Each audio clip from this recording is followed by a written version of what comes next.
মহিলা Asia cup ২০২৪ শুরু হতে চলেছে ১৯ জুলাই থেকে। এই টুর্নামেন্টের নবমতম আসরে মোট ৮টি দল অংশগ্রহণ করছে। এই দলগুলোকে ২টি করে গ্রুপে ভাগ করা হয়েছে। রাউন্ড রবিন পর্বের শীর্ষ ২ দল সেমিফাইনালে উঠবে। অন্যদিকে ২৮ জুলাই ডাবুলার রাঙ্গিরি ডাম্বুলা আন্তর্জাতিক স্টেডিয়ামে ফাইনাল ম্যাচটি অনুষ্ঠিত হবে।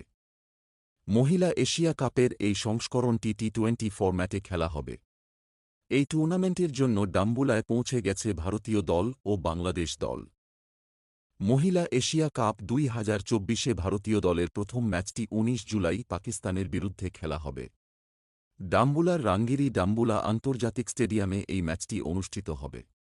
হরমনপ্রীত কৌরের নেতৃত্বে মহিলা দল পাকিস্তান, নেপাল এবং সংযুক্ত আরব আমিরাতের সাথে গ্রুপ এতে রয়েছে, যেখানে স্বাগতিক শ্রীলঙ্কা, মালয়েশিয়া, থাইল্যান্ড এবং বাংলাদেশ বি গ্রুপে রয়েছে।